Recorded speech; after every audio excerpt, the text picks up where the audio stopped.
ce qu'il a dit pour vous prier de m'excuser parce qu'après mon intervention et les réponses que j'obtiendrai, je devrais me retirer.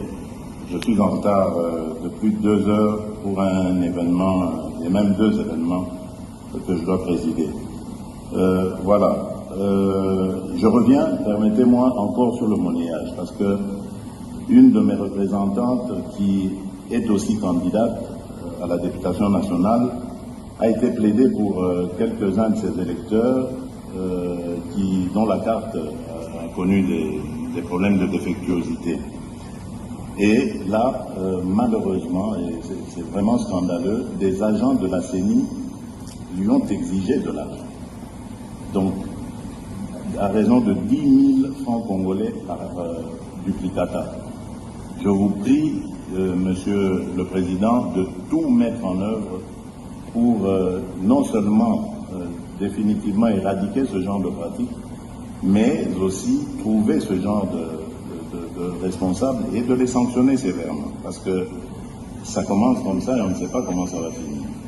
Donc soyons très prudents. Alors, je voudrais aussi faire une autre observation à propos du décalage horaire entre la zone ouest et la zone est. Est-ce que le fait qu'à l'est, le scrutin se terminera avant, 1 heure avant normalement, il sera clôturé 1 heure avant l'ouest, ne risque pas de donner l'occasion à certains mal intentionnés de faire des... enfin, je pensais ici, par exemple, à 1 heure conventionnelle, uniquement pour ce jour-là, d'avoir une même zone horaire sur toute l'étendue du territoire national.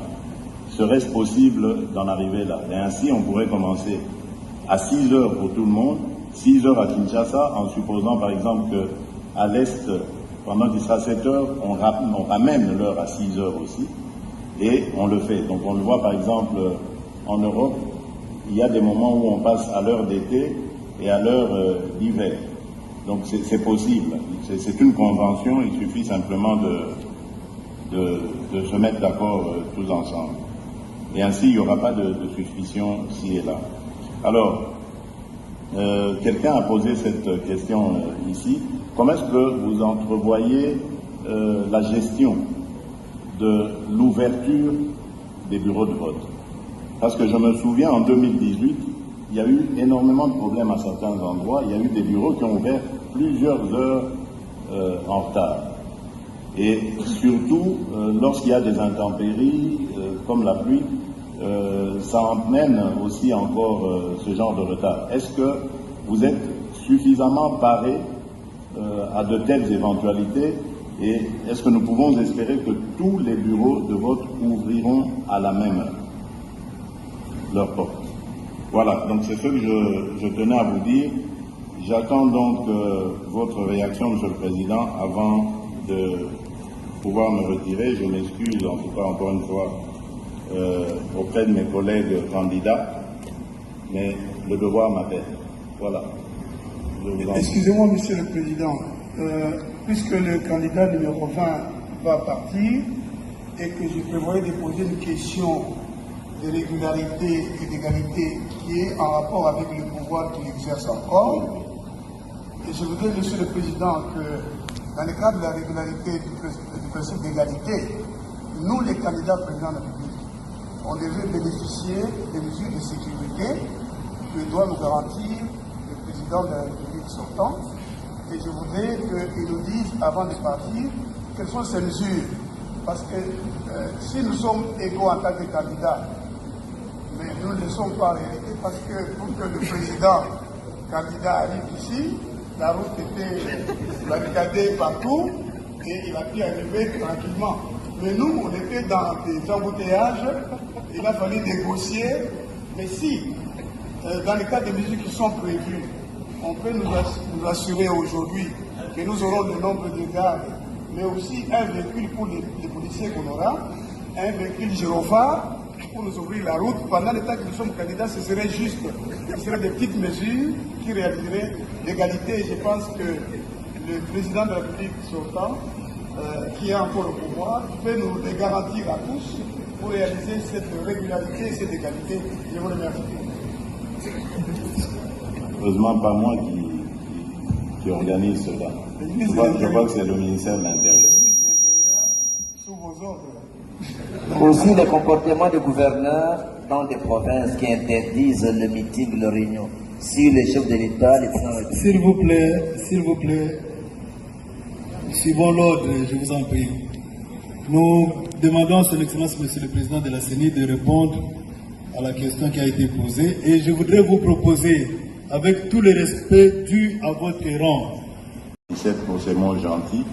Et je rebondis d'ailleurs sur ce qu'il a dit pour vous prier de m'excuser parce qu'après mon intervention et les réponses que j'obtiendrai, je devrais me retirer. Je suis en retard de plus de 2 heures pour un événement, et même 2 événements que je dois présider. Voilà. Je reviens, permettez-moi, encore sur le monnayage, parce que une de mes représentantes qui est aussi candidate à la députation nationale a été plaidée pour quelques-uns de ses électeurs dont la carte a connu des problèmes de défectuosité. Et là, malheureusement, et c'est vraiment scandaleux, des agents de la CENI lui ont exigé de l'argent. Donc, à raison de 10 000 francs congolais par duplicata. Je vous prie, Monsieur le Président, de tout mettre en œuvre pour non seulement définitivement éradiquer ce genre de pratique, mais aussi trouver ce genre de responsables et de les sanctionner sévèrement. Parce que ça commence comme ça et on ne sait pas comment ça va finir. Donc soyons très prudents. Alors, je voudrais aussi faire une autre observation à propos du décalage horaire entre la zone ouest et la zone est. Est-ce que le fait qu'à l'est, le scrutin se terminera avant, 1 heure avant normalement, il sera clôturé 1 heure avant l'ouest, ne risque pas de donner l'occasion à certains mal intentionnés de faire des...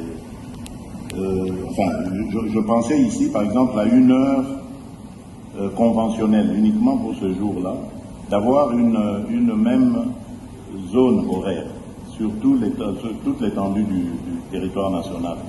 Serait-ce possible d'en arriver là? Et ainsi, on pourrait commencer à 6 heures pour tout le monde, 6 heures à Kinshasa, en supposant par exemple qu'à l'Est, pendant qu'il sera 7 heures, on ramène l'heure à 6 heures aussi, et on le fait. Donc on le voit par exemple en Europe, il y a des moments où on passe à l'heure d'été et à l'heure d'hiver. Donc c'est possible, c'est une convention, il suffit simplement de se mettre d'accord tous ensemble. Et ainsi, il n'y aura pas de suspicion ci et là. Alors, quelqu'un a posé cette question ici.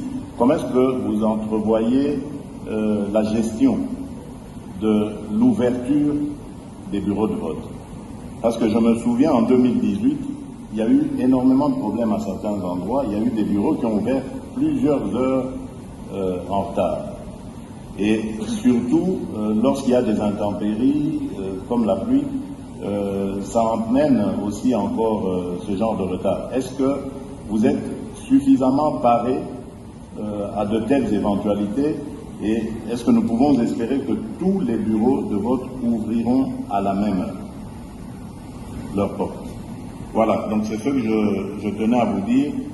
J'attends donc votre réaction, Monsieur le Président, avant de pouvoir me retirer. Je m'excuse en tout cas encore une fois auprès de mes collègues candidats, mais le devoir m'appelle. Voilà. Excusez-moi, Monsieur le Président, puisque le candidat numéro 20 va partir et que je prévoyais de poser une question de régularité et d'égalité qui est en rapport avec le pouvoir qu'il exerce encore. Et je voudrais, Monsieur le Président, que dans le cadre de la régularité du principe d'égalité, nous, les candidats présidents de la République, on devait bénéficier des mesures de sécurité que doit nous garantir le président de la République sortant. Et je voudrais qu'il nous dise, avant de partir, quelles sont ces mesures. Parce que si nous sommes égaux en tant que candidats, Mais nous ne sommes pas arrêtés parce que pour que le président candidat arrive ici, la route était barricadée partout et il a pu arriver tranquillement. Mais nous, on était dans des embouteillages, il a fallu négocier. Mais si, dans les cas de mesures qui sont prévues, on peut nous assurer aujourd'hui que nous aurons le nombre de gardes, mais aussi un véhicule pour les policiers qu'on aura, un véhicule gyrophare pour nous ouvrir la route. Pendant le temps que nous sommes candidats, ce serait juste, ce seraient des petites mesures qui réaliseraient l'égalité. Je pense que le président de la République sortant, qui est encore au pouvoir, peut nous les garantir à tous pour réaliser cette régularité et cette égalité. Je vous remercie. Heureusement, pas moi qui organise cela. Je crois que c'est le ministère de l'Intérieur. Sous vos ordres. Aussi les comportements de gouverneurs dans des provinces qui interdisent le meeting, le réunion. Si les chefs de l'État, les... S'il vous plaît, suivons l'ordre, je vous en prie. Nous demandons à son Excellence, Monsieur le Président de la CENI, de répondre à la question qui a été posée. Et je voudrais vous proposer, avec tout le respect dû à votre rang. Pour ces mots gentils, et je rebondis d'ailleurs sur ce qu'il a dit pour vous prier de m'excuser parce qu'après mon intervention et les réponses que j'obtiendrai, je devrais me retirer. Je suis en retard de plus de 2 heures pour un événement, et même 2 événements que je dois présider. Voilà. Je reviens, permettez-moi, encore sur le monnayage, parce que une de mes représentantes, qui est aussi candidate à la députation nationale, a été plaidée pour quelques-uns de ses électeurs dont la carte a connu des problèmes de défectuosité. Et là, malheureusement, et c'est vraiment scandaleux, des agents de la CENI lui ont exigé de l'argent. Donc, à raison de 10 000 francs congolais par duplicata. Je vous prie, Monsieur le Président, de tout mettre en œuvre pour non seulement définitivement éradiquer ce genre de pratique, mais aussi trouver ce genre de responsables et de les sanctionner sévèrement. Parce que ça commence comme ça et on ne sait pas comment ça va finir. Donc soyons très prudents. Alors, je voudrais aussi faire une autre observation à propos du décalage horaire entre la zone ouest et la zone est.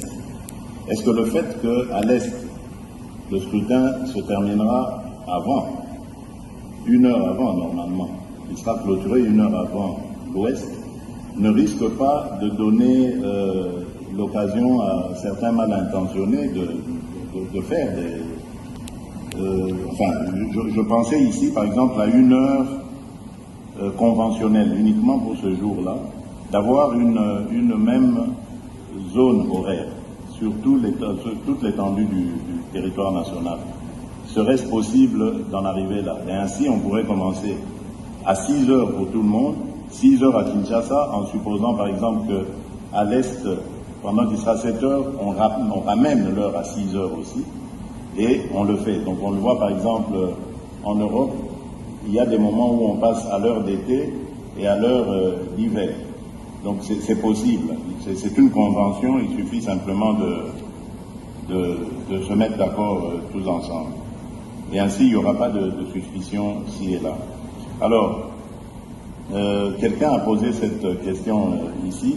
Comment est-ce que vous entrevoyez la gestion de l'ouverture des bureaux de vote?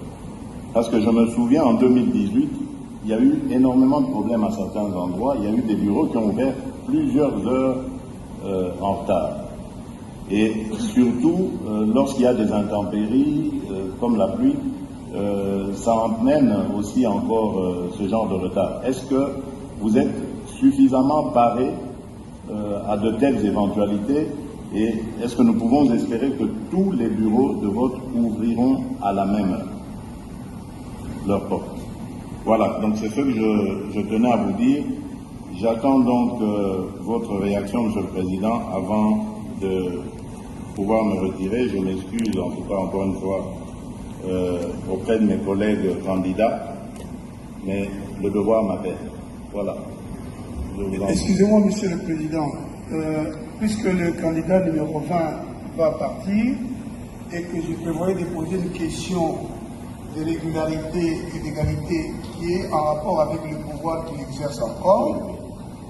Et je voudrais, Monsieur le Président, que dans le cadre de la régularité du principe d'égalité, nous, les candidats présidents de la République, on devait bénéficier des mesures de sécurité que doit nous garantir le président de la République sortant. Et je voudrais qu'il nous dise, avant de partir, quelles sont ces mesures. Parce que si nous sommes égaux en tant que candidats, mais nous ne le sommes pas en réalité, parce que pour que le président candidat arrive ici, la route était barricadée partout et il a pu arriver tranquillement. Mais nous, on était dans des embouteillages, il a fallu négocier. Mais si, dans le cas des mesures qui sont prévues, on peut nous assurer aujourd'hui que nous aurons le nombre de gardes, mais aussi un véhicule pour les policiers qu'on aura, un véhicule gyrophare pour nous ouvrir la route. Pendant le temps que nous sommes candidats, ce serait juste, ce seraient des petites mesures qui réaliseraient l'égalité. Je pense que le président de la République sortant, qui est encore au pouvoir, peut nous les garantir à tous pour réaliser cette régularité et cette égalité. Je vous remercie. Heureusement, pas moi qui organise cela. Je vois que c'est le ministère de l'Intérieur. Sous vos ordres. Aussi les comportements des gouverneurs dans des provinces qui interdisent le meeting, la réunion. Si les chefs de l'État, s'il vous plaît, suivons l'ordre, je vous en prie. Nous demandons à son Excellence, Monsieur le Président de la CENI, de répondre à la question qui a été posée. Et je voudrais vous proposer, avec tout le respect dû à votre rang. C'est pour ces mots gentils. Et je rebondis d'ailleurs sur ce qu'il a dit pour vous prier de m'excuser parce qu'après mon intervention et les réponses que j'obtiendrai, je devrais me retirer. Je suis en retard de plus de 2 heures pour un événement, et même 2 événements que je dois présider. Voilà. Je reviens, permettez-moi, encore sur le monnayage, parce que une de mes représentantes, qui est aussi candidate à la députation nationale, a été plaidée pour quelques-uns de ses électeurs dont la carte a connu des problèmes de défectuosité. Et là, malheureusement, et c'est vraiment scandaleux, des agents de la CENI lui ont exigé de l'argent. Donc, à raison de 10 000 francs congolais par duplicata. Je vous prie, Monsieur le Président, de tout mettre en œuvre pour non seulement définitivement éradiquer ce genre de pratique, mais aussi trouver ce genre de responsables et de les sanctionner sévèrement. Parce que ça commence comme ça et on ne sait pas comment ça va finir. Donc soyons très prudents. Alors, je voudrais aussi faire une autre observation à propos du décalage horaire entre la zone ouest et la zone est.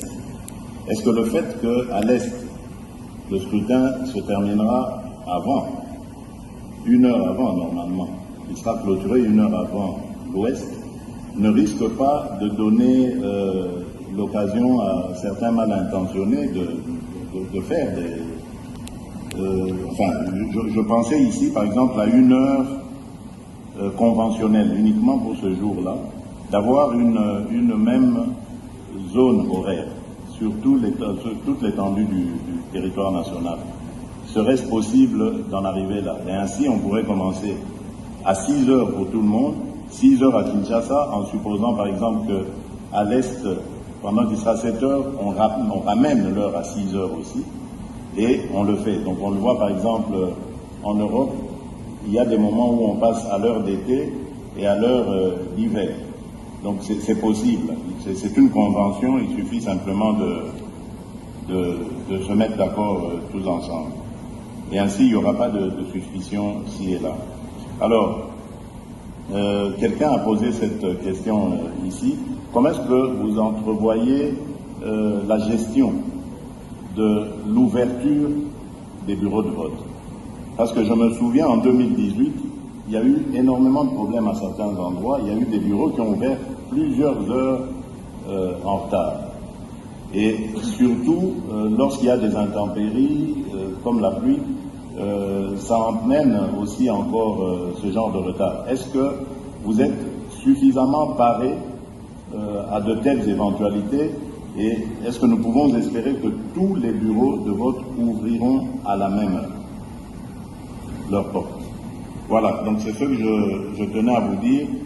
J'attends donc votre réaction, Monsieur le Président, avant de pouvoir me retirer. Je m'excuse en tout cas encore une fois auprès de mes collègues candidats, mais le devoir m'appelle. Voilà.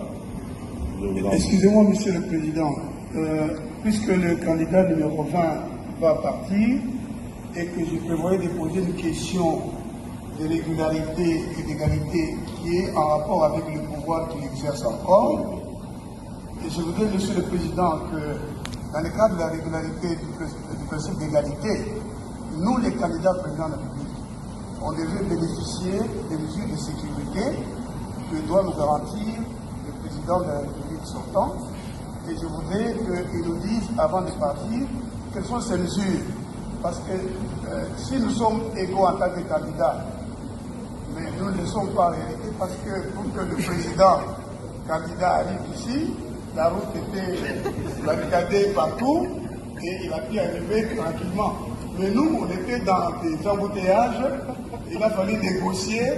Mais si, dans le cas des mesures qui sont prévues, on peut nous assurer aujourd'hui que nous aurons le nombre de gardes, mais aussi un véhicule pour les policiers qu'on aura, un véhicule gyrophare pour nous ouvrir la route. Pendant le temps que nous sommes candidats, ce serait juste, ce seraient des petites mesures qui réaliseraient l'égalité. Je pense que le président de la République sortant, qui est encore au pouvoir, peut nous les garantir à tous pour réaliser cette régularité et cette égalité.